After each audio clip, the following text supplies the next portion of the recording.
നമ്മൾ വാഹനം ഓടിക്കുമ്പോൾ അതല്ലെങ്കിൽ വീട്ടിലെ ഫാൻ കറങ്ങുന്ന സമയത്ത്, വീട്ടിലെ മോട്ടർ കറങ്ങുന്ന സമയത്ത്, ഈ സമയത്തെല്ലാം നിശബ്ദമായിട്ട് അതിൻ്റെ ഉള്ളിൽ നിന്ന് പണിയെടുക്കുന്ന ഒരു സംഗതിയുണ്ട്, അതിൻ്റെ ബെയറിങ്സ്. ഈ ബെയറിങ്സ്, അതിൻ്റെ പാർട്സ്, അതുപോലെ തന്നെ ഓട്ടോ കമ്പോണൻസ്, ഇതെല്ലാം ഉണ്ടാക്കുന്ന ഒരു കമ്പനിയെ പറ്റിയാണ് ഇന്ന് നമ്മൾ ഡിസ്കസ് ചെയ്യാൻ പോകുന്നത്.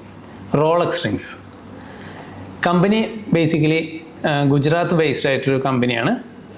ഓപ്പറേഷൻസ് ഇന്ത്യയിലും ഗ്ലോബലും ഓപ്പറേഷൻസ് ഉള്ള കമ്പനിയാണ്, സെയിൽസ് ഉള്ള ഒരു കമ്പനിയാണ്. പ്രധാനമായിട്ടും ഇവരുടെ പ്രൊഡക്റ്റ് എന്താണെന്ന് വെച്ചെങ്കിൽ ബോൾ ബെയറിങ്സ്, അതിൻ്റെ ബോൾ ബെയറിങ്സിന് പുറത്തു വരുന്ന റിങ്സ്, അതേപോലെ തന്നെ ലോഹം ഉരുക്കി ഉണ്ടാക്കുന്ന കമ്പോണൻസ്, പ്രധാനമായിട്ടും മെഷീനറീസിലും അതേപോലെ തന്നെ വിൻഡ് മിൽസ്, റെയിൽവേസിൽ, അങ്ങനത്തെ അത്തരത്തിലുള്ള എല്ലാ ഇതിലും യൂസ് ചെയ്യുന്ന മെഷീനറികളിൽ യൂസ് ചെയ്യുന്ന കമ്പോണൻസാണ് ഇവരുടെ മെയിൻ ബിസിനസ്. നമുക്ക് സ്റ്റോക്കിലേക്ക് പോവാം.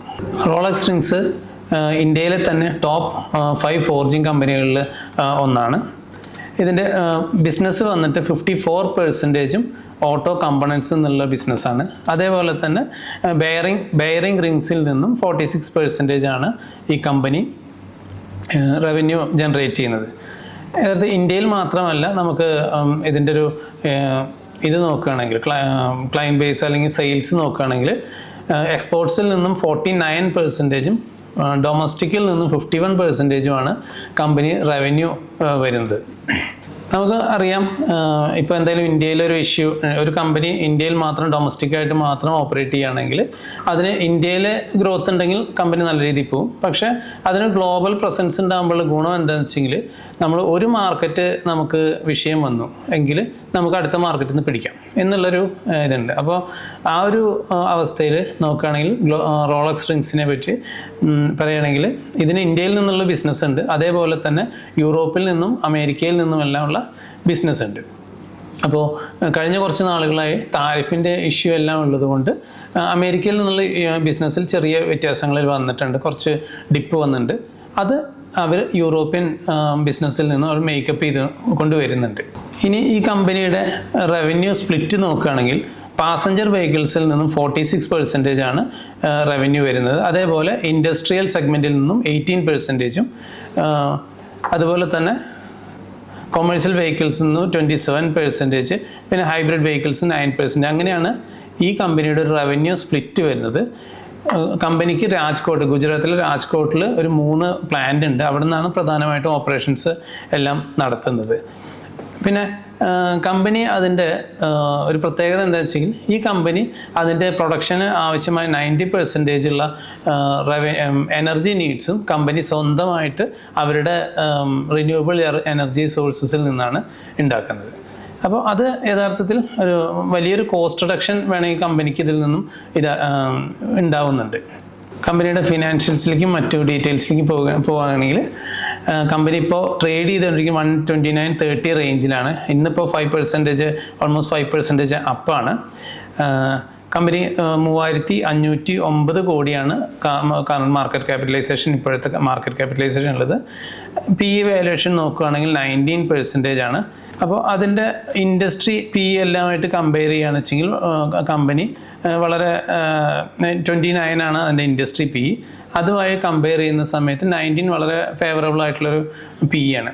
അതിന് കാരണം എന്താണെന്ന് വെച്ചെങ്കിൽ, പ്രധാനമായിട്ട് കഴിഞ്ഞ കുറച്ച് നാളുകളായിട്ട് കമ്പനി ഡൗൺ ഇറങ്ങിക്കൊണ്ടിരിക്കുകയാണ്. അതിൻ്റെ ഓൾ ടൈം ഹൈ ആയിട്ടുള്ളൊരു 270-78 റേഞ്ചിൽ നിന്നും പതുക്കെ ഇറങ്ങി 99 രൂപ 50 പൈസ ലോ അടിച്ചിട്ട് ഇപ്പോൾ 129 രൂപയിലാണ് കമ്പനി നിൽക്കുന്നത്. കഴിഞ്ഞ 4-5 ദിവസമായിട്ട് നല്ല വോളിയത്തിൽ തന്നെ കമ്പനി കയറുന്നുണ്ട്. ഈ കമ്പനി ലിസ്റ്റ് ചെയ്തത് ഓഗസ്റ്റിലാണ്, 2021 ഓഗസ്റ്റിലാണ് ലിസ്റ്റ് ചെയ്യുന്നത്. അവിടെ നിന്ന് തുടർച്ചയായിട്ട് കയറി കഴിഞ്ഞ 2024 സെപ്റ്റംബർ വരെ കയറി അവിടുന്ന് ഘട്ടം ഘട്ടമായിട്ട് ഇറങ്ങിക്കൊണ്ടിരിക്കുകയാണ്. മാർക്കറ്റ് ഇറങ്ങിയതിൻ്റെ അടിസ്ഥാനമായിട്ട് മിഡ് ക്യാപ്സും സ്മോൾ ക്യാപ്സും ഒക്കെ നന്നായി കറക്റ്റ് ചെയ്തു. അതിൻ്റെ ഭാഗമായിട്ട് ഓൾ ടൈം ലോയുടെ അടുത്ത് വന്ന് അവിടെ നിന്നും ഇപ്പോൾ തിരിച്ചു കയറുകയാണ്. കഴിഞ്ഞ മാസം ഈയിടെ അതിൻ്റെ ഫേസ് വാല്യൂ സ്പ്ലിറ്റ് വന്നിട്ടുണ്ട്. 10 രൂപയായിരുന്നു നേരത്തെ അതിൻ്റെ ഫേസ് വാല്യൂ, അത് 1 രൂപയായിട്ട് സ്പ്ലിറ്റ് വന്നിട്ടുണ്ട്. അതുകൊണ്ടാണ് ഇപ്പോൾ ഈ കമ്പനി 129 രൂപയിൽ ട്രേഡ് നടക്കുന്നത്. കമ്പനിയുടെ പ്രോഫിറ്റ് ആൻഡ് ലോസ് അക്കൗണ്ട് നോക്കുകയാണെങ്കിൽ നമുക്ക് കാണാം കഴിഞ്ഞ കുറച്ച് നാളുകളായിട്ട്, അതായത് നോക്കുകയാണെങ്കിൽ തുടർച്ചയായിട്ട് സെയിൽസ് ഗ്രോ ചെയ്തുകൊണ്ട് വരുന്നൊരു അവസ്ഥയുണ്ട്. കഴിഞ്ഞ 2022 മുതലാണ് നല്ല രീതിയിലുള്ള ഹൈക്ക് ഉണ്ടായിരിക്കുന്നത്. അതിനുശേഷം കഴിഞ്ഞ മാർച്ച് 2024 ശേഷം ചെറിയൊരു ഡിപ്പ് വന്നിട്ടുണ്ട്. ഈ മാസവും ഈ ട്രailing 12 monthsലും ഡിപ്പ് വന്നിട്ടുണ്ട്. അത് പ്രധാനമായിട്ടും കമ്പനിയുടെ ഓപ്പറേഷൻസ്, അമേരിക്കയിലുള്ള ഓപ്പറേഷൻസിലേക്ക് എക്സ്പോർട്ടിനും ഒക്കെ ഈ താരിഫ് ഇഷ്യൂ വന്നപ്പോൾ സെയിൽസ് കുറഞ്ഞതാണ് പ്രധാനമായിട്ട് കാരണം. അത് കഴിഞ്ഞ അവരുടെ ഇൻവെസ്റ്റേഴ്സ് കോളിലും അവരതിനെക്കുറിച്ച് പരാമർശിച്ചിട്ടുണ്ട്. കമ്പനിയുടെ ഓപ്പറേറ്റിംഗ് പ്രോഫിറ്റിലേക്ക് വരികയാണെങ്കിൽ തുടർച്ചയായിട്ട് ഗ്രാജുവലി ഗ്രോ ചെയ്തുകൊണ്ട് വരുന്ന ഒരു ഓപ്പറേറ്റിംഗ് പ്രോഫിറ്റാണ് ഉള്ളത്. അതിനുശേഷം നെറ്റ് പ്രോഫിറ്റിലേക്ക് നോക്കുകയാണെങ്കിൽ തുടർച്ചയായിട്ട് ഒരേപോലെ കൺസിസ്റ്റൻ്റ് ആയിട്ട് കയറിക്കൊണ്ടിരിക്കുകയാണ്. മാർച്ച് 2022 ശേഷം നല്ലൊരു ജമ്പ് വന്നുകൊണ്ടിരിക്കുന്നുണ്ട്. ഈ വർഷം ചെറിയ ഡിപ്പുണ്ട്. അത് ഈ പറയുന്ന പോലെ US-ൻ്റെ ട്രേഡ് ഡീലുമായിട്ട് ബന്ധപ്പെട്ട് അവിടുത്തെ ഓപ്പറേഷൻസിൽ അവർക്കുള്ള എക്സ്പോർട്ടിൽ കുറച്ച് കുറവ് വന്നിട്ടുള്ളതാണ്. ബാലൻസ് ഷീറ്റിലേക്ക് വരുന്ന സമയത്ത് നമുക്കിവിടെ കാണാനുണ്ട് കമ്പനി ഒരു ഡെപ്റ്റ് ഫ്രീ കമ്പനിയാണ്. അതായത് മാർച്ച് 2022 223 കോടി രൂപയായിരുന്നു കമ്പനിയുടെ ബോറോയിങ്സ് ഉണ്ടായിരുന്നു. അതിനുശേഷം ഘട്ടം ഘട്ടമായിട്ട് കമ്പനി അതിൻ്റെ ഡെപ്റ്റ് കുറച്ച് സെപ്റ്റംബറിൽ അതിൻ്റെ ഡെപ്റ്റ് 0 ഡെപ്റ്റായിട്ട് മാറിയിരിക്കുകയാണ്. അത് നല്ലൊരു പോസിറ്റീവ്. കമ്പനി ഒരു റീസ്ട്രക്ചറിങ്ങിൻ്റെ ഭാഗമായിട്ട് വേണമെങ്കിൽ പറയാം, ഒരു ഡെപ്റ്റുകൾ വളരെ കുറച്ച് ഒരു ഡെപ്റ്റ് ഫ്രീ കമ്പനിയായിട്ട് മാറിയിട്ടുണ്ട്. കമ്പനീൻ്റെ ഫിക്സഡ് അസറ്റ് ഗ്രോത്ത് ഗ്രാജുവലി കൂടിക്കൊണ്ട് വരുന്നുണ്ട്, നല്ല ലക്ഷണമാണ്. അതേപോലെ തന്നെ ടോട്ടൽ അസറ്റ്സിലും കമ്പനി ഗ്രാജുവലി കൂടിക്കൊണ്ട് വരുന്നുണ്ട്. അതുപോലെ തന്നെ കമ്പനിയുടെ ക്യാഷ് ഫ്ലോ ഫ്രം ഓപ്പറേഷൻസ് നോക്കുകയാണെങ്കിൽ positive cash flow from operations കഴിഞ്ഞ കുറച്ച് നാളുകളായിട്ടുണ്ട്. അത് നമ്മൾ ഇതിൻ്റെ കമ്പനിയുടെ P&Lലെ ഗ്രോസ് പ്രോഫിറ്റ് വെച്ച് കമ്പയർ ചെയ്യുമ്പോൾ സെയിൽ നടത്തുന്നു, പ്രോഫിറ്റ് വരുന്നുണ്ട്, അതിൽ നിന്നും ക്യാഷ് ഫ്ലോ ജനറേറ്റ് ചെയ്യുന്നുണ്ട്, റിയൽ ക്യാഷ് കമ്പനി ജനറേറ്റ് ചെയ്യുന്നത് നമുക്ക് ഈ ക്യാഷ് ഫ്ലോ സ്റ്റേറ്റ്മെൻറ്റ് നോക്കുമ്പോൾ നമുക്ക് അറിയാം. കമ്പനിയുടെ പ്രൊമോട്ടേഴ്സ് കമ്പനിയിൽ 53% സ്റ്റേക്ക് ഹോൾഡ് ചെയ്യുന്നുണ്ട്. അത് 57% ആയിരുന്നു ഡിസംബർ 2022. അതിനുശേഷം കുറച്ച് സെയിൽ നടത്തിയിട്ടുണ്ട്.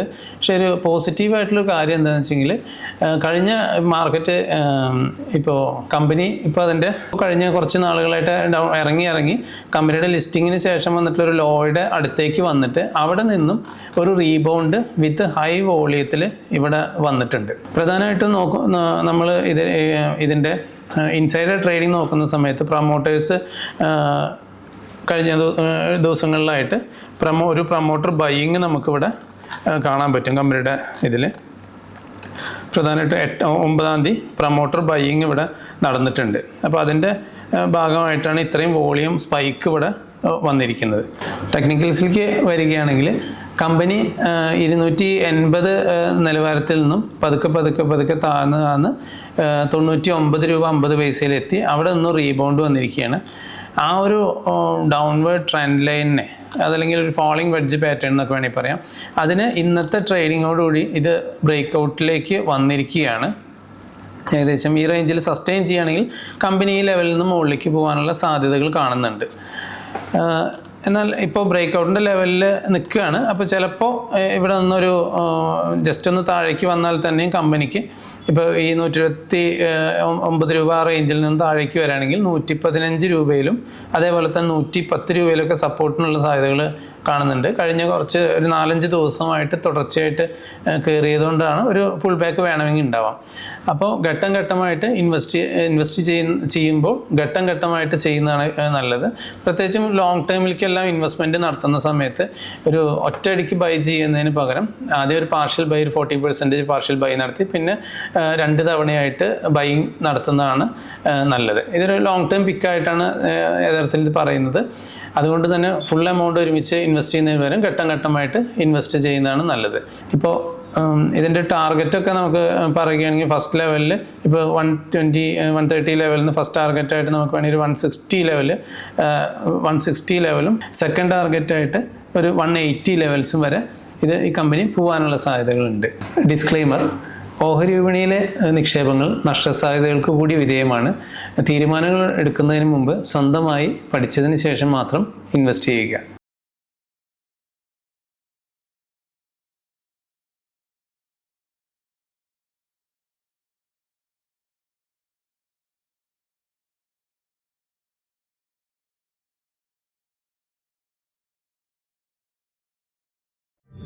Thank you.